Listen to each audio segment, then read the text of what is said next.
तो फ्रेंड्स, जय हिंद, वंदे मातरम। Welcome back to our YouTube channel. Friends, आज हम बात करने वाले हैं दो तीन विषय पर। हम आज बात करेंगे, एक तो बांग्लादेश में जिस प्रकार से हो रहा है उसको, साथ ही साथ हम ये बात करेंगे कि जो भारत की जो लीडरशिप है, अगर वो ऐसी ही रहती है तो क्या भारत में भी ये स्थिति आप देख सकते हैं। और ये स्थिति अगर भारत की जो लीडरशिप है उसमें है तो उसके कारण क्या है और इसका निदान क्या है, ये सारी बातें आज देखने वाले हैं। तो आइए देखते हैं विषय क्या है। विषय वही है कि जिस प्रकार से हमारा जो देश है, वहां के लोग हों या वहां के जो नेता हों, उनमें ना तो शत्रु का भाव है। ठीक है, अच्छी बात है, शत्रु का भाव नहीं है, लेकिन दिक्कत यहां है कि उनमें शत्रु बोध भी नहीं है। अब ऐसा मैं क्यों कह रहा हूं उसे भी आप सुन लीजिए। क्योंकि जो संघ संचालक हैं, उन्होंने एक बयान दिया था कि हमने अभी दो दिन पहले या एक दिन पहले ये बयान आया है उनका, मोहन भागवत जी का। उन्होंने बोला है कि हम किसी से भी नफरत नहीं करते, शत्रुता नहीं करते। बात सही है भाई, किसी से शत्रुता क्यों रखनी चाहिए, अच्छी बात है। लेकिन क्या हम शत्रु भाव भी ना हो तो दिक्कत खड़ी हो जाएगी। और आज जो हमारी स्थिति है, चाहे बांग्लादेश में चाहे तो वो भारत के अंदर हो, सबसे बड़ी जो दिक्कत है, मैं बांग्लादेश में तो इसलिए बोल रहा हूं, उसके लिए मैंने एक अलग वीडियो बनाई थी। आप उसके अगर बोलेंगे तो मैंने आपको उसमें एक अच्छे से बताया हुआ है कि स्थिति पैदा कैसे हुई, उसके पॉलिटिकल कारण क्या थे। अगर आप कोई कमेंट करेगा कि उस वीडियो के लिए, तो मैं आपको वो वीडियो लिंक दे दूंगा, उसका आप देख लेना। अब देखिए, तो हमारे जो ये विचार जो है कि भाई हम शत्रुता नहीं रखते, और उसके साथ ही क्योंकि शत्रुबोध है नहीं, क्योंकि ये विचार भी वहीं से आता है, तो इसकी परिणति ये है कि हम धीरे धीरे धीरे धीरे धीरे धीरे सुकड़ते हुए जा रहे हैं। भारत का विभाजन हो गया। विभाजन के बाद में तय ये हुआ था कि सारे के सारे मुसलमान वहां चले जाएंगे और सारे हिंदू इधर आ जाएंगे। लेकिन जिस बात पर विभाजन हुआ, जिस विचारधारा पर विभाजन हुआ, वो दोनों ही कहीं खो गई। ना तो वो लोग गए और ना ही वो विचारधारा गई। जिस बात पर विभाजन हुआ उसका कोई मतलब ही नहीं था, क्योंकि जो विभाजन हुआ था, जिन्होंने इस विभाजन को कराया, जिनकी सोच थी, बस उनकी एक ही सोच थी कि कैसे ही हम प्रधानमंत्री बन जाए, कैसे ही हम नेता बन जाए, बस उन्हें देश कहां जाए इसका कोई मतलब नहीं था। और वो मैं सारी वीडियो में बता चुका हूं कि उनकी मंशा सिर्फ एक ही थी कि कैसे ही हम नेता बन जाए, प्रधानमंत्री बन जाए, पावर हमारे हाथ में आ जाए। और उसकी परिणति आज ये है। आइए आज हम देखते हैं ये दोनों बात कि शत्रु भाव और शत्रु बोध दोनों में क्या फर्क है और कौन सा सही है, और अगर नहीं है तो ये। और भारत की जो देखो, आम आदमी के अंदर तो खैर नहीं ही है, लेकिन सबसे बड़ी समस्या ये है, आज से नहीं बल्कि जब से इस भारत का जन्म हुआ है, यहाँ के जो नेता हुए, पहले राजा महाराजा हुए, शत्रु बोध और शत्रु जो उनमें था वो था ही नहीं। तो हम राजनीतिक रूप से भी हमेशा पिछड़े हुए रहे हैं। आज मैं उसी को आपको बताऊंगा। रक्षात्मक मानसिकता की सीमाएं देखो, समस्या क्या है हमारी, हम हमेशा रक्षात्मक रहे, यानी कि क्या है, हम डिफेंसिव रहे। और डिफेंस में क्या होता है कि जब हम डिफेंसिव होते हैं तो जब सामने वाला हम पर अटैक करता है तो उसकी जो क्षति है, क्योंकि वो तो तैयारी करके आया है और हम जो है तैयार नहीं थे, इसके लिए हमें उसकी जो हानि होती है तो हमें ज्यादा होती है, और जो हम पर अटैक कर रहा है उसको कुछ ना कुछ गेन होता है। और आज आप जो देख रहे हैं कि अफगानिस्तान से लेकर के पाकिस्तान और बांग्लादेश, उसके बाद ये जब खुद अपने देश में कितने पाकिस्तान है, तो ये कैसे बन गए, ये इसी विचारधारा, क्योंकि हम क्या है, हम डिफेंसिव हैं। यानी कि हम डिफेंस में रहते हैं, हमारे नेता हों चाहे हमारे आम आदमी हो, जितने भी सामान्य लोग होते हैं ना, उनसे अगर आप ये बात करोगे या वो सुनेंगे तो उन्हें लगता है कि कोई समस्या नहीं है, क्योंकि हमारी मानसिकता ये है कि हमारे दो घर, यानी कि ये दो घर में अगर कोई समस्या नहीं है तो फिर हमारे लिए कोई समस्या नहीं है। वो ज्यादा सोचना ही नहीं, बड़ा नहीं सोच करके पाते, वेस्ट में उन्हें लगता है कि शांति शांति शांति। और ये गलत बात नहीं है, शांति होनी चाहिए, लेकिन समस्या यहां आती है कि वो शांति जो है अपनी कीमत मांगती है। समझ गया। तो जो शांति जो कीमत मांगती है उसे देने के लिए हम तैयार नहीं है। हमें लगता है कि शायद शांति फ्री में मिलती है, शांति की कीमत होती है, डिटरेंस जो है ना वो बनाना पड़ता है, और उसके लिए आपको ऑफेंसिव होना पड़ेगा। ऑफेंसिव जब तक आप नहीं होगे तो डिटरेंस क्रिएट नहीं होगा और उससे शांति आएगी नहीं। शांति की कीमत होती है, शांति तो अच्छी चीज है, लेकिन शांति बहुत सारी कीमत मांगती है, उसे हम देने के लिए तैयार होते नहीं। आइए, हिंदू जो स्वभाव है वो क्या है, अहिंसात्मक है। हिंदू जो है वो क्या है, अपने नेचर से ही अहिंसात्मक है। क्यों है अहिंसात्मक, यानी कि उसके अंदर वायलेंस नहीं है। क्यों भाई, जो उसका बचपन है, उस बचपन से ही उसको सिखाया क्या जाता है, उसको सिखाया जाता है प्रेम, करुणा, भावना, आदर, सम्मान, यानी दूसरों का सम्मान करो, सभी धर्म समान है, भाईचारा सिखाया जाता है कि सब तुम्हारे भाई है, कण कण में परमात्मा है। हमारी जो विचारधारा यही है ना कि भगवान हर जगह है, सब में भगवान देखो, तत्वमसि और ब्रह्मास्मि, यानी कि हम तो इस कॉन्सेप्ट में चलते हैं। तो जब सामने वाले से आप देखोगे बचपन से ही कि सब में भगवान है, तो फिर किसी से शत्रुता का भाव तो हो नहीं सकता।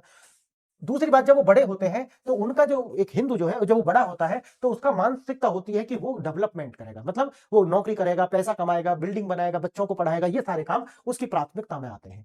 अब तीसरा कारण है कि उसके पास में कोई भी ऐसे इंस्टीट्यूशन नहीं होते कि जहां से उसे बताया जा सके कि तुम्हें क्या खतरा है।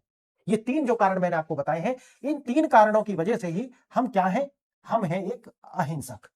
अब इसका उलट कर दीजिए, यानी कि जो एक मुसलमान है उसकी जो परवरिश है वो कैसी होती है, दया, शांति, करुणा, प्रेम, इसके लिए होती है। लेकिन किन के लिए, देखो सिखाई तो उन्हें भी ये चीज जाती है, दया करो, करुणा करो, प्रेम करो, लेकिन किन के लिए, सिर्फ अपने उम्मा के लिए, यानी कि जो तुम्हारे भाई हैं। ये सिखाया जाता है कि जो मुसलमान है, ये तो किताब में भी आता है कि जो मुसलमान है वही तुम्हारे भाई हैं, समझ गए। और जो दूसरे हैं, जो नॉन बिलीवर हैं, जो अल्लाह को नहीं मानते, वो काफिर है, और काफिर से तो दोस्ती नहीं हो सकती। क्लियर। तो प्रेम करुणा मोहब्बत है, लेकिन किन के लिए है? सिर्फ अपने लिए। और वहां पे फिर वो जो विचारधारा है वो सुकड़ती सुकड़ती सुकड़ती जाएगी। जैसे अगर कोई सुन्नी है तो फिर उसका जो प्रेम करुणा है वो सुन्नी के लिए है, सिया के लिए नहीं है। जो फिर सिया है वही इसके इधर है। जो ऐसे ही अहले हदीस हो जाओ, इसी तरीका से जो पाकिस्तान में जो सुन्नी है वो किन्हें मार रहे हैं? वो सियाओं को मारते हैं। वो किन दूसरों को मुसलमान भी नहीं मानते, समझ गए। तो जो जितने 72 फिरके हैं वो उनका जो प्रेम है फिर अपने एक एक फिरके के लिए है।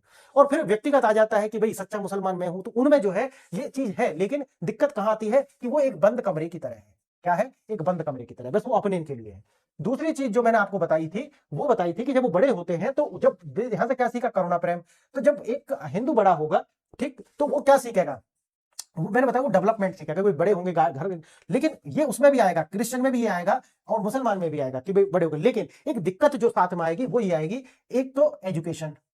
एजुकेशन, अब जो उनका एजुकेशन सिस्टम है वो क्या है? मदरसा सिस्टम है, ठीक। तो जो मदरसे में चला गया, उनकी तालीम बिल्कुल अलग है। उनकी तालीम वही है जो आपको देवबंद में पढ़ाई जाती है, ठीक। वो मानने लगता है कि बाबर और जितने भी आए हैं वो सारे के सारे उनके अपने लोग हैं, और जिस देश के जो लोग हैं या इस देश के जो महान लोग हुए हैं वो उनके अपने नहीं है। ये जो विचारधारा है ये उन्हें सिखाएगी। अब जो व्यक्ति, ठीक है, मेन एजुकेशन सिस्टम में भी आगे चला जाएगा, तो वो व्यक्ति जो है लगातार, ये जो तीसरा वाला पार्ट है, इंस्टीट्यूशन, यानी कि हमारे पास मंदिर तो है लेकिन मंदिर रीएजुकेट करने के सिस्टम नहीं है। मंदिर में सिर्फ पूजा के लिए जाते हैं, लेकिन वहीं पर अगर आप देखोगे मस्जिद जो है वहां पर तालीम होती है, अलग अलग तरीका से खुतबे फतवे पढ़े जाते हैं। तो ये जो खुतबे और फतवे जो पढ़े जाते हैं, ये अगर हम आरफा खानम की भाषा में कहें तो हर जो फ्राइडे को जहर का इंजेक्शन आप कह सकते हो कि उनको जो है सारा कुछ बताया जाएगा। तो हमारे पास जो इंस्टीट्यूशन है वो अलग है। यही व्यवस्था जो है क्रिश्चियनिटी में है, समझ गए मेरी बात। तो अब इनके अंदर तो वो सारी चीज आ जाएंगी जो इनको बताया जाएगा। अब अच्छी तो क्या बताया जाएगा? तो जमीन पर आप देख सकते हैं कितना अच्छा बताया जा रहा है कि हम वंदे मातरम नहीं बोलेंगे। तो समझ गए ना वो फाक कहां से आती है। अब आइए इधर, राजनीतिक चेतना का अभाव। दूसरा, यही जो लोग हैं, इनमें से ही जो लोग हैं वो राजनीति में जाएंगे, वही विभिन्न विभिन्न क्षेत्रों में जाएंगे। तो जब ये लोग हिंदू है, अगर वो राजनीतिक क्षेत्र में जाएगा तो उसमें क्या होगी? राजनीतिक चेतना का अभाव होगा। यानी कि उसके लिए समाज संसार कैसा होगा? वो होगा अहम ब्रह्मास्मि और तत्वमसि वाला, यानी कि उस सब में दया करुणा भाव सब में देखेगा। लेकिन जब एक व्यक्ति इनमें से क्रिश्चियन या फिर मुसलमान जो है, जब वो सत्ता में जाएगा, उसके लिए अपना वो जो पूरा दरवाजा ना वो कमरे की तरह है, समझ गए। तो वो इनको तो अपना मानेगा, लेकिन जो दूसरे वाले हैं उनको नहीं। आप कहोगे कि सर ये कैसा है? ये ऐसा इसलिए है, आप देखिए बांग्लादेश में, आप देखिए पाकिस्तान में, आप देखिए अफगानिस्तान में, ये अच्छा पूरे 57 मुल्क है, आप सही में सभी में देखिए, क्या और दूसरे कम्युनिटी वहां बची है? नहीं बची। क्यों? क्योंकि ये जो विचारधारा है ना वो यहीं से बन जाएगी, शुरू से एक बंद कमरे की तरह है। ये तो अम्बेडकर ने भी बोला था ना कि जो इस्लाम है उनमें जो प्रेम करुणा और मोहब्बत है ना वो सिर्फ अपने एक बंद कमरे की तरह है। अब देखिए यहाँ पर जब ये राजनीतिक में जाएंगे तो इनकी जो चेतना है ये जो कैसी होती है? राजनीतिक चेतना जो होती है उनका अभाव होता है। वो सबको बराबर, भारत का जो संविधान तुम देखते हो ये इसी की परिणति है कि जिन्होंने हम पर अत्याचार किए, किसने? पहले तो मुसलमान यहाँ आए 712 में, हम पर पहला आक्रमण हुआ। लेकिन अगर आप बाद में भी देखो तो आप ये मान के चलो कि 1000 ईस्वी के बाद में तो लगातार अत्याचार होते रहे। उसके बाद में ईस्ट इंडिया कंपनी आ गई, फिर उन्होंने लगातार 16वीं शताब्दी के बाद में उन्होंने अत्याचार किए। और फिर जब हम जैसे तैसे आजाद, तथाकथित आजाद हुए, तो दोनों को हमने माइनॉरिटी बना करके, एक ने तो देश ही बांट दिया उन्होंने तो देश ही बांट के ले गए, लेकिन उसके बाद भी लौट करके आए और फिर संविधान सभा में शामिल हो गए और फिर दोबारा से माइनॉरिटी बन गए और फिर दोबारा से पीटने के लिए तुम्हें तैयार है। क्लियर? तो हमारे ऐसा क्यों हुआ? क्योंकि हमारे अंदर राजनीतिक चेतना का जीरो अभाव है। और यही जो अभाव है लालचपन के कारण भी होता है। रामधीर सिंह दिनकर ने यही बात कही थी, हम आज तक इतने क्यों पिटे हैं? क्योंकि हमारे अंदर राजनीतिक चेतना का अभाव रहा है, इसलिए आज तक हम पिटे हैं। निरंतर हमले और सिकुड़ता दायरा, त्योहार हो उन पर हमले हो रहे हैं। आप देख लो, कुछ भी निकालो वहीं पत्थरबाजी आपको देखने के लिए मिलेगी। बांग्लादेश में हिंदुओं का जो जला करके जिंदे लोगों की लिंचिंग की जा रही है वो इसी का परिणाम है। जब सत्ता तुम्हारे हाथ में आएगी तो तुम क्या करते रहोगे? सबका साथ सबका विकास। और जब उनके हाथ में आएगी तो वो सब वो नहीं जानते, वो कहते हैं कि जो हम जैसे हैं उनका विकास। और इसकी परिणति आपको पूरे 57 मुस्लिम मुल्कों में दिखेगी। और सबसे अच्छे एग्जांपल अभी तत्कालीन में देखोगे तो बांग्लादेश और पाकिस्तान तुम्हें बिल्कुल खत्म कर दिए। तो ये उसी विचारधारा, ये क्योंकि सिर्फ सरकार में भी तो वही लोग जा रहे हैं, क्योंकि सरकार जिम्मेवार है। फिर कहोगे आम आदमी नहीं, आम आदमी भी और सरकार सब जिम्मेवार है, क्योंकि समाज ही वहीं से निकल कर जा रहा है। फिर उसी तरीके के वो कानून बनाते हैं, सरिया लॉ ले आएंगे, सरिया लॉ में तो फिर आप जजिया जिम्मी बना देंगे आपको, फिर आप अपने नए नए जो मंदिर है उनका निर्माण नहीं कर सकते, आप बाहर जाकर के अपने त्योहार सेलिब्रेट नहीं कर सकते। तो धीरे धीरे वो एक दो पीढ़ी में खत्म ही हो जाएगा सारा कुछ, और उसी की देन ये होती है। शत्रुबोध का उदय, शत्रु भाव बनाम शत्रुबोध। देखो शत्रु का भाव जो है ना वो किसी में नहीं होना चाहिए। मेरा ये आदर्शवादी वाक्य है, शत्रु भाव किसी में नहीं होना चाहिए, क्यों यार किसी से शत्रुता पाली। लेकिन शत्रु का बोध अगर नहीं होगा तो फिर आप बन जाओगे जिम्मी, धिम्मी बनना आपका तय है। तो आपको ये पता होना चाहिए कि हमारे शत्रु कौन है, अगर है तो ठीक, अगर ये नहीं है तो फिर क्या है, शत्रुता का भाव रखना जरूरी नहीं है, लेकिन शत्रु की जो पहचान है वो बहुत जरूरी है। सबसे अच्छी रक्षा आक्रामक है। मैंने जैसे कि बताया कि अगर आप चाहते हो कि शांति, अगर आप शांति चाहते हो तो आक्रामक हो जाओ, डिफेंसिव मत रहो, ऑफेंसिव हो जाओ। यानी कि जैसे ही आपको लगता है कि खतरा है, भाई हम तो क्या कर रहे हैं, हमने 1947 में जिस विचारधारा ने हमारे देश को दो भागों में बांटा, वो विचार ही रह गया। फिर हमने, इसका मतलब क्या है, हमने उस चीज को क्या कर दिया, छोड़ दिया। हमने सोचा कि वो लोग कुछ थे, वो चले गए। नहीं नहीं, वो सोच थी।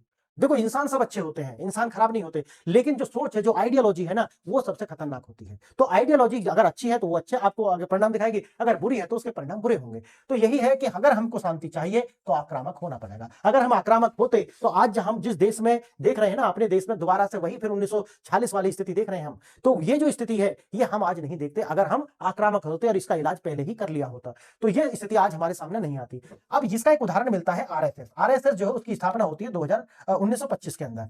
1925 में स्थापना होती है। जब इनकी स्थापना होती है तो इन पर हमले होने लगते हैं, जब ये आगे निकलते हैं तो इन पर दंगे होते हैं, इनका जो प्रोसेसन होते हैं उन पर दंगे होते हैं। तब इन्होंने एक कॉन्फ़िगरेशन किया, उसमें 1927-28 में इन्होंने कहा कि भाई आपको सतर्क रहना पड़ेगा, का आह्वान क्या किया, आपको सतर्क रहना पड़ेगा। और लोग सतर्क हो गए और इतनी अच्छे तरीका से उसका जो वहां इलाज किया गया कि आने वाले 30-40 साल तक फिर वहां पे किसी भी प्रकार के दंगे नहीं हुए। इसका मतलब क्या है, इसका मतलब सीधा है, अगर आप शांति चाहते हो तो आक्रामक होना पड़ेगा। अगर आप आक्रामक नहीं, देखो भारत के पास में अगर सोचो कि मिसाइल्स ना होती, परमाणु हथियार नहीं होते, तो क्या वास्तव में चाइना शांति से रहने देता? कभी नहीं। इन्फिल्ट्रेशन होता रहता लगातार। अगर आप शांति चाहते हो तो फिर आपको होना पड़ेगा। अब यही बात आती है बांग्लादेश और पाकिस्तान के ऊपर, या कोई भी देश हो, अगर हम ये सब मदद करते रहेंगे, हम मदद कर रहे हैं, हम मदद कर रहे हैं, हम अपीजमेंट कर रहे हैं, भाई देश में आप देखो ना कितना सारा अपीजमेंट बीजेपी की सरकार ने कहा, उसके बाद में भी वो कह रहे हैं कि वंदे मातरम नहीं बोलेंगे, वो कह रहे हैं भारत माता। कोई लॉजिक नहीं है भाई, लॉजिक वॉजिक की कोई मत करो। वो देश में यहाँ पे है, क्यों है, कोई उनके पास कानूनी अधिकार है क्या? नहीं है। क्यों? क्योंकि जिसके आधार पर उन्होंने देश लिया तो उन्हें जाना चाहिए था, वो नहीं गए। लेकिन उसके बाद वो कह रहे हैं कि हम वंदे मातरम नहीं, भाई जाओ ना, फिर पाकिस्तान चले जाओ, बांग्लादेश चले जाओ। बिल्कुल, देखो इसमें किसी भी तरीका का, वहां पे जो हिंदू हैं उन्हें बिल्कुल भारत आना चाहिए था। अगर जोगेंद्र नाथ मंडल जैसे हरामखोर ना होते तो वो भारत आ जाते, लेकिन वो ये जो विचारधारा है, जो आज हर पार्टी में जोगेंद्र नाथ मंडल बसे हुए हैं, इसी विचारधारा ने इन करोड़ों लोगों की हत्याएं कराई हैं। बांग्लादेश में जो हो रहे हैं उसका जिम्मेदार जोगेंद्र नाथ मंडल ही है। तो ये आप समझिए, तो ये जो विचारधारा है, आज हमारी हर पार्टी में 4-6 जोगेंद्र नाथ मंडल है, कुछ तो पार्टी ही जोगेंद्र नाथ मंडलों की है, ठीक। और इसके ऊपर एक लेक्चर है, अगर आपको कमेंट करेगा तो मैं आपको उसका लिंक भी प्रोवाइड कर दूंगा, देख लेना पूरी वीडियो कि जोगेंद्र नाथ मंडल सिंड्रोम है क्या, एक कहानी और हर त्योहार क्यों। अब जैसे कि मैंने आपको बताया कि कोई भी त्योहार हो, सब पर आपको पत्थरबाजी आपको देखने के लिए मिलेगी, और बहुत हिंसा भी हो जाती है किसी किसी पर। तो हर त्योहार पर पत्थर, पेट्रोल बम, दिल्ली दंगे आपने देखे होंगे। ये संयोग नहीं है, ये संयोग नहीं है, ये उस विचारधारा का एक परिणति है जिसमें वो हलाल और हराम वाली जो विचारधारा है कि अगर आप हमारे जैसे नहीं हो तो आप काफिर, और काफिर को जो मार के जन्नत मिल जाएगी, इस टाइप की जो रणनीतियां हैं, जो विचारधारा है, उनकी वजह है ये सारा। नहीं तो क्या दिक्कत क्या है यार, जिन्होंने तुम्हें देश में रख लिया, तुमने इतना कुछ करने के बाद तुमको इस देश के हिंदुओं ने स्वीकार कर लिया दोबारा से, और मैं तो इसको भी कायरता ही कहूंगा। और उसके बाद फिर तुम उनके साथ क्या कर रहे हो, सोचो आप। अगर मानवता है, लेकिन बात वही है ना, आइडियोलॉजी। हिंदू स्वभाव हिंसक, अहिंसक और सहिष्णु और रक्षात्मक। मैंने जैसा कि बताया कि वो अहिंसक होता है, जन्मजात अहिंसक क्यों होता है वो मैंने आपको समझा दिया, उसका एक प्रोसेस है। इसलिए हमारा इतिहास रक्षात्मक युद्धों से घिरा रहा है, और इसीलिए हम धीरे धीरे पीछे हटे और आज हम इससे कुड़ते जा रहे हैं। ये श्रेष्ठता का भाव हो सकता है, लेकिन भाई हम ये कह करके तो बहुत अच्छा गर्वान्वित करते हैं ना हम, कि हमने किसी पर हमला नहीं किया आज तक। आपने सुना होगा, ऐसे बहुत सारे लोग हैं, हमने किसी देश पर हमला नहीं किया। ये क्या अच्छाई है क्या? नहीं, ये बुराई है एक तरीका से। आप ये अच्छाई आप नैतिक रूप से जीत जाते हैं, लेकिन आप देखा जाए तो आप अपने सर्वाइवल के लिए भी खतरा पैदा कर रहे हैं। ये सब के जरिए आपकी कमजोरी है। यह लड़ाई हिंदू मुसलमान की नहीं है, जैसा कि मैंने आपको बताया। मैं तो हमेशा कहता हूं कि हर इंसान अपने, जो इंसान है ना, मनुष्य जो है, वो अपनी प्रवृत्ति से ही क्या है, अहिंसक है। मनुष्य जो है ना, पशु की तरह, देखो हम और एनिमल्स में अंतर क्या है, ज्यादातर हमारी चेतना का स्तर है, उनमें चेतना का स्तर थोड़ा कम है और हमारी चेतना का स्तर ज्यादा है।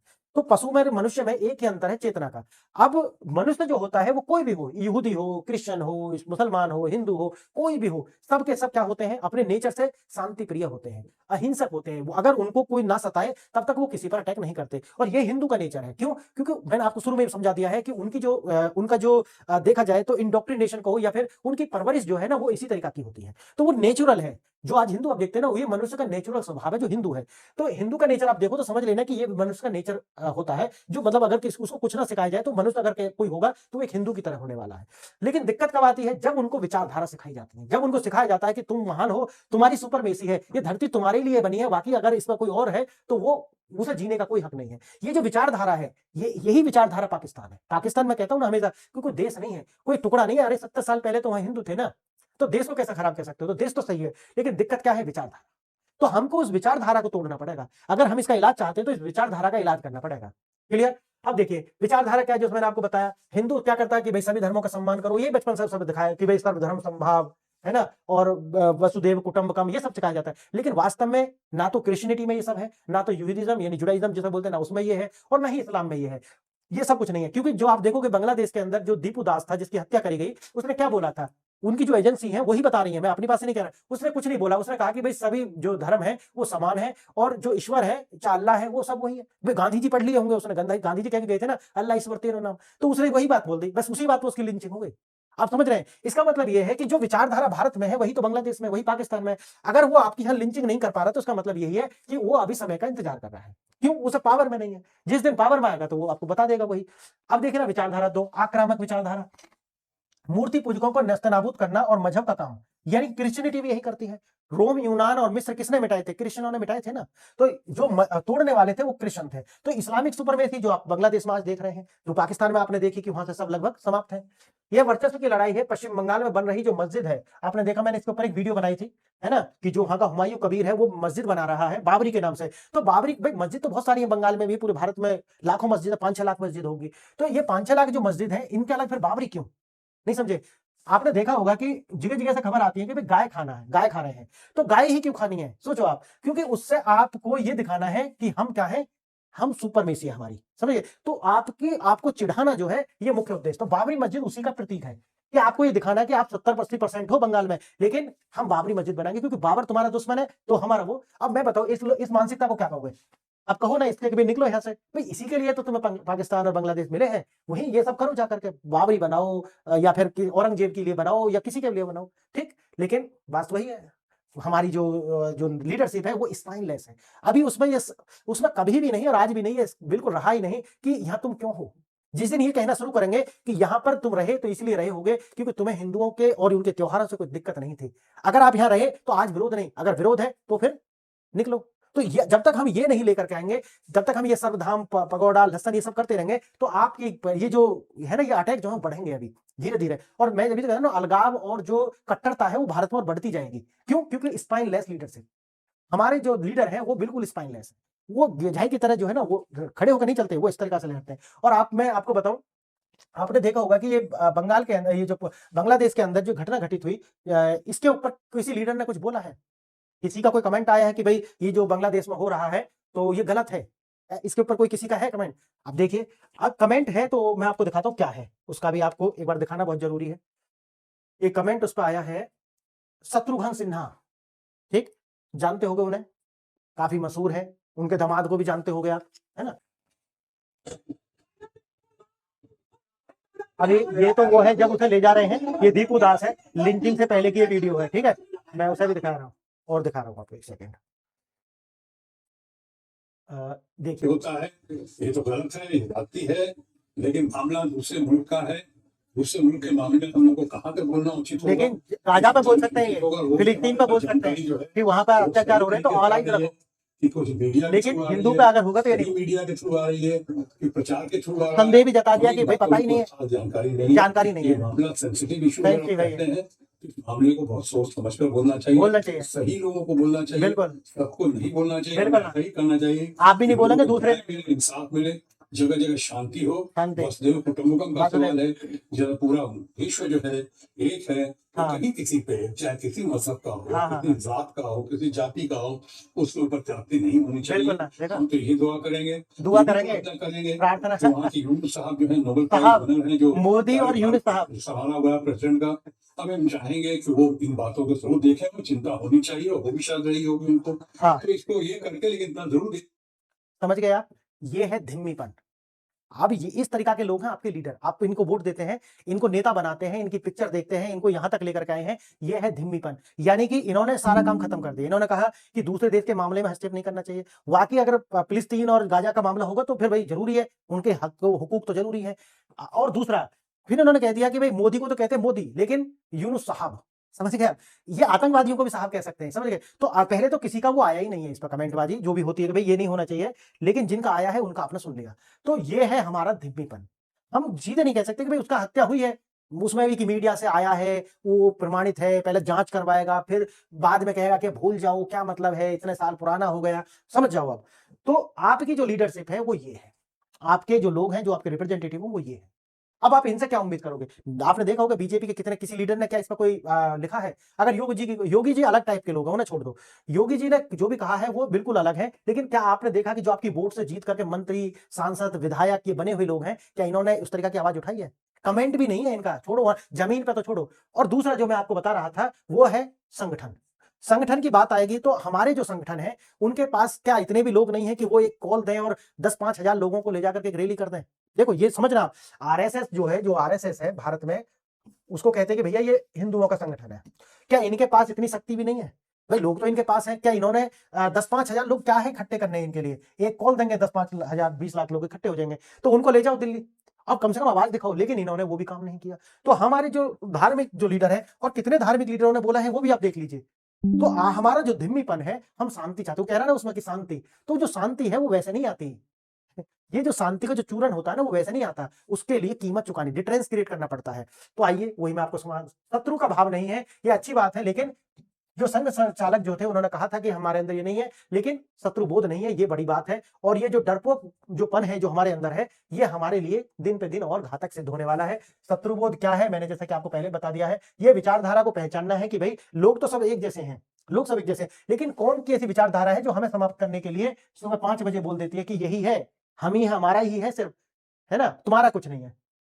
तो उनकी भी पहचान करो, ये है शत्रुबोध। आगे से हाथ और पीछे आप देखो, ये है वो, पीछे ये सब, जब तक वो कमजोर है तब तक ये दुबकाए हुए हैं। आइए, धोखे की रणनीति, जब भाईचारा एक हथियार हो। अब बात यह है कि भाईचारा, मैंने शुरू में भी आपको बताया था कि भाईचारा क्या होता है, कमजोरी है। यानी कि ये भाईचारा पाकिस्तान में नहीं होता, ये भाईचारा बांग्लादेश में भी नहीं होता, ये भाईचारा अफगानिस्तान में भी नहीं होता, ये भाईचारा सऊदी अरब, ईरान, कहीं पर नहीं होता। ये भाईचारा भारत में क्यों है? सोचना आप, इसे बैठ के सोचना कि भाईचारा है। भाईचारा, उनकी कमजोरी ये है कि अभी वो संख्या में नहीं है, या वो उस तरह की ताकत में नहीं है। जहां है वहां भाईचारा नहीं है। क्या भारत में बहुत सारे ऐसे एरिया नहीं है कि जहां पर कहते हैं कि भाई पुलिस नहीं जा सकती, या जहां पर ये बहुल में है ना, संख्या में ज्यादा है, तो वहां भाईचारा कहां चला जाता है? वहां भी नहीं होता। तो हमें ये सब पहचानना कि जब तक ये है तो ये अलतकैया है। भाईचारे को क्या कह सकते हो? अलतकैया। अलतकैया एक शब्द ऐसा है कि यहाँ पर आपको दिखाया कुछ जाता है, और वो भी जब तक वो, या आप इसे अलतकैया भी कह सकते हो, ये मैंने कि धोखा करके वो चीज को छुपा करके रखना। ठीक, शत्रुबोध के बिना आप इस झांसे में आ जाते हैं, जो कि भारत के लोग हैं। यह समझना है जरूरी है कि ये जो हाथ आज मिलाया जा रहा है, इसी हाथ को कल काटा जाएगा, समझ गए? और मैं जैसा कि आपको बताया था कि जो रामधारी सिंह दिनकर राष्ट्र कवि हैं, उन्होंने इसके लिए भी बोला था कि जो हमारी राजनीतिक चेतना जो है, उसका हमारे अंदर जो अभाव रहा है, कि हम राजनीति के द्वारा ही बदलाव ला सकते हैं। हमारे यहाँ के लोग तो वोट देने तक नहीं जाते। आप देखा होंगे, जो वोटिंग होती है तो जाते नहीं है। क्यों? क्योंकि उन्हें लगता है कि महंगाई के अलावा कोई इश्यू होता नहीं है। उन्हें पता ही नहीं है कि सिविलाइजेशन क्या होती है। ठीक है, हमें अपनी सिविलाइजेशन के लिए वोट करना चाहिए, उन्हें पता ही नहीं है। उनका इतिहास जो है वो जीरो है, उन्हें पता ही नहीं है हमारी सभ्यता भी कुछ थी, इसको जीरो कर दिया गया। हमारी जो 70 साल की जो सरकारें रही, उन्होंने, जो वामपंथी सरकारें रही, उन्होंने इस चेतना को जीरो कर दिया। और दूसरा कारण यह है कि जो आम आदमी, उसकी चेतना जीरो होगी, समझ में आता है, लेकिन आरएसएस जैसे लोगों की चेतना जीरो है। वो कहते, वो भी नहीं कहते इस बात को कभी। तो देखिए, आज वही दौर है जब अच्छे लोगों ने राजनीति को बुरी चीज बताकर, आजादी के बाद भी देखा था ना कि जो अच्छे लोग थे वो राजनीति से निकल गए थे, और फिर बाद में चिल्ला रहे थे कि राजनीति बुरी क्यों है। कि जो बुरे लोग हैं, अगर वो राजनीति करेंगे तो राजनीति अपने आप में बुरी होगी। राजनीति ही सब कुछ तय करती है। जब तक हम ये नहीं समझेंगे, तब तक हम इसी तरीका से पिटते रहेंगे, और धीरे धीरे अपनी सनह सनह जो है अपनी समाप्ति की ओर आगे बढ़ेंगे। कानून जो है वो कौन बनाएगा? राजनीति के इर्द गिर्द। सुरक्षा राजनीति, संस्कृति राजनीति, अर्थव्यवस्था राजनीति, और सामाजिक संगठन जो है वो राजनीति। तो जब आरएसएस ये बात बोलती है ना कि हम कोई राजनीति तय नहीं करेंगे, या हम राजनीतिक संस्था नहीं है, तो आप समझिए वो क्या कह रहे हैं। समझ गए? वो एक वीकनेस का संबल दिखा रहे हैं। हमें राजनीति से क्या मतलब? ये जो देखो ये वाला विचार, हमें राजनीति से क्या मतलब? जबकि आपके अस्तित्व के लिए राजनीति कितनी जरूरी है। मैंने आपको बताया, आपका अस्तित्व आपकी राजनीति तय करने वाली है। अगर कल भगवान ना करे कि यहाँ पर किसी तरीका से इस्लामिक शासक आ जाता है, तो वो तुरंत शरिया लॉ लागू करेगा और सब वही जो मैंने बताया था, धिम्मी लॉ और ये सारा आपको धिम्मी बना करके कि आप जजिया वसूला, जजिया बस दिया ना इसी देश के लोगों ने, तो जजिया वसूला जाएगा और वही फिर, तो अगर राजनीतिक रूप से आप अवेयर नहीं हो, तो आप स्नेह स्नेह अपनी जो है दुर्गति और अपनी समाप्ति की ओर आगे बढ़ोगे। तो ये है समाधान का वो ये नागपुर वाला समाधान क्या है इसका? क्या है? ऑफेंसिव रहो, थोड़ा जागरूक रहो, अपने वोटिंग जो है, अपने राजनीतिक अधिकार है उनके प्रति जागरूक रहो, वोट डालने जाओ, और जो लीडर है उसको जाति का देख करके मत चुनो। ये देखो कि ये व्यक्ति जो है इसकी विचारधारा क्या है, यानी कि जाति नहीं, क्या विचारधारा, विचारधारा होनी चाहिए। पार्टी कोई भी हो सकती है, उसका मैटर नहीं है। ऐसा नहीं है कि कोई गुलाम है बीजेपी के या कांग्रेस के या सपा के, नहीं। हमें जो वोट करना है वो व्यक्ति की आइडियोलॉजी के देख कर करना। अगर अपनी जाति का है और खुद के ही भगवान को गाली दे रहा है, तो उसको मारो लात और बाहर करो उसे निकाल करके। नागपुर में हर हिंदू त्योहार पर जो होता था, जो मैंने आपको शुरू में 27-28 में बताया है, हम जो है रक्षात्मक रहे हैं, और शत्रुबोध का जो उदय है वो हमें नहीं हुआ है, और यही आज हमारे जो पतन का जो मुख्य कारण जो मैंने आपको बताया है वो रहे हैं। 40 से 50 साल की जो शांति स्थापित हुई थी वो 27-28 की, जब हम थोड़े से ऑफेंसिव हुए थे। हिंदुओं की तैयारी और जवाबी कार्रवाई इतनी प्रभावी थी कि मैंने जो आपको बताया 30 से 40 साल जो है हुआ। 40 से 50 साल की जो शांति थी उसके लिए क्या करना पड़ा था? ऑफेंसिव होना पड़ा था। तो हमें धीरे धीरे अपने उसी चीज को देखना पड़ेगा। आज की चुनौती है बांग्लादेश का दुस्साहस। आप देख रहे होंगे कि बांग्लादेश जैसा छोटा देश हमें आंख क्यों दिखा रहा है? क्योंकि यही ये जो अभी बोल रहा था ना कि वसुदेव कुटुंबकम जैसे जो चुटकले हैं, ये चुटकले हो जाते हैं, क्योंकि जब तक गेम जो है ना, या तो दोनों ईमानदार लोगों के बीच में हो तब ऐसी बात चल सकती है, या फिर हाई एथिकल ग्राउंड्स हो तब आप इस तरीके के नारे काम कर सकते हैं। लेकिन एक और आपको क्रिश्चियनिटी जैसी विचारधारा हो, इस्लामिक विचारधारा हो, और दूसरा आप इस तरीके के हाई ग्राउंड लेकर आप चलोगे, तो आप चलते चलते आपके कंधे उन्हीं वजन से झुक जाएंगे, तो आप लड़ोगे क्या? आप क्या लड़ लोगे? तो बांग्लादेश की जो भारत जो इस तरीका से जो आंखें दिखा रहा है, उसका कारण यह है कि हम लगातार उनको जो है अपीजमेंट करते आए, और अपीजमेंट जो है उसके आगे हमने सोचा कि भाई अपीजमेंट करते रहेंगे और काम चल जाएगा, लेकिन अपीजमेंट ज्यादा दिन चलता नहीं। जब तक वो लेते रहेंगे तब तक वो भाई भाई करते रहेंगे, और जैसे ही खत्म तुरंत वही कि हम भारत के जो है नॉर्थ ईस्ट के स्टेट को काट देंगे। तो ये बंगाल में जो बाबरी मस्जिद बन रही है वो इसीलिए बन रही है क्योंकि अभी जो है, अभी तक जो हमारी सरकार है उनमें रीड नहीं है। पश्चिम बंगाल की सरकार हो, उसे लगता है कि शायद मैं अपील करती रहूंगी तो ये हमें वोट देते रहेंगे, और मैंने कितनी सारी वीडियो में बताया कि वोट तब तक है जब तक उनकी वोट हिंदुओं के साथ मिलकर के कोई नेता चुन रही है। जिस दिन उनकी ही वोट नेता चुनेगी उस दिन फिर वो वोट इन्हें नहीं देने वाले। जब आप अपने अस्तित्व के लिए खतरा कहां से आ रहा है या नहीं पहचानते, उससे इंकार कर देते हैं, तो फिर आपकी स्थिति यही होती है। रक्षा का सबसे कारगर उपाय होता है आक्रामकता के घर में जाकर मारो। आक्रामक जो होता है उसका इलाज उसके घर में करो, जैसा कि अभी बांग्लादेश कर रहा है। जाओ और इसका इलाज अगर तुम नहीं करते तो फिर ये इसी तरीका की आंखें आपको दिखाता रहेगा। आगे का रास्ता यही है, पहले तो शत्रुबोध आपको होना चाहिए और राजनीतिक चेतना का उदय होना चाहिए। शत्रुबोध हर व्यक्ति के लिए जरूरी है, हर व्यक्ति समाज में होना चाहिए, और राजनीतिक चेतना का जो उद्भव है वो हमारे राजनेताओं में भी पहले होना चाहिए, लेकिन लोगों के अंदर भी होना चाहिए कि भाई आप वोट देने जाए, अपने सिविलाइजेशनल इश्यूज को समझे, और ये खाने और टमाटर और आलू से बाहर निकल जाए कि भाई महंगाई और ये हमेशा रहेगी, क्योंकि ये कॉम्पेरेटिव चीज है। ठीक, दुश्मन की विचारधारा और राजनीतिक समझे और भाईचारे का जो धोखा है उससे बाहर निकले, राजनीति से दूर न भागे, राजनीति का हिस्सा बने। राजनीतिक हिस्सेदारी जरूरी है। और अगर मैं आपसे कहूं कि जो अहिंसक होना अच्छी बात है, मैं तो हमेशा कहता हूं कि अहिंसक जो है होना ही चाहिए। हर व्यक्ति उसका नेचर ही अहिंसक है। मैं आपको सही बताऊं, मनुष्य का नेचर ही अहिंसक होना है, लेकिन हिंसा को बर्दाश्त करना भी बुरी बात है। अगर हिंसा होती है तो उसका प्रतिकार प्रत्युत्तर देना बहुत जरूरी है। जिस दिन ये बात इस देश के हिंदू समझ जाएंगे, पूरा देश और समाज जो है बदलना शुरू हो जाएगा। जो हमारी पिटाई जो पूरी दुनिया में जो बांग्लादेश के अंदर जिस तरीके से दीपू दास की जो हत्या हुई है, अगर आप इससे बचना चाहते हो और आप चाहते हो कि अगली पीढ़ी आपकी इससे बचे, तो आपको थोड़ा ऑफेंसिव होना पड़ेगा, आपको अपने अधिकारों के प्रति जागरूक होना पड़ेगा। राजनीतिक चेतना आपके अंदर आनी चाहिए, और राजनीतिक चेतना जो है ऐसे लोगों को चुन करके संसद भेजेगी जो आपकी बात को इस तरीके से कहने का साहस रखते हो कि भाई हो चुका 1947 में, अब यहाँ के नेता जो यहाँ लोग हैं उनकी एक ही संस्कृति है और वो है सनातन संस्कृति। आपके पूजा पद्धति अलग हो सकती हैं, लेकिन जो आपकी विचारधारा है वो सनातन विचारधारा होगी। तभी देखो ये देश की अखंडता का मसला है। जिन लोगों ने इसे नहीं पहचाना, जो देख करके इसको अनदेखा कर रहे हैं, वो कहते हो या संविधान की लाल किताब ऐसे हलाते हो, लेकिन अखंडता जो है उसके साथ वो समझौता कर रहे हैं। तो लाल किताब हलाने से बात नहीं बनेगी जब तक कहोगे नहीं। उन्होंने कोई कमेंट नहीं किया है अभी बांग्लादेश वाले। तो आप देखो आप किन लोगों को चुन रहे हो, आपके अपने व्यक्तिगत हित ज्यादा महत्वपूर्ण है या आपके जो सिविलाइजेशनल और आपकी अगली जनरेशन है वो ज्यादा महत्वपूर्ण आपके लिए? ये तय करेगा कि आप कैसे इंसान हो। तो आज मैंने आपको जो जितनी बातें बताई हैं आपने उन्हें सुना, और इस वीडियो को शेयर करें और लाइक और कमेंट भी करें इस पर, ताकि इसकी जो रीच है और ज़्यादा बढ़े। तो पूरी वीडियो देखें, ऐसा नहीं है कि मैं बाद में देख लूँगा, ये नहीं, आप पूरी एक बार में पूरी वीडियो देख लेना। तो फ्रेंड्स, आज के लिए इतना ही। आपने वीडियो यहाँ तक देखी, इसके लिए धन्यवाद। नमस्कार।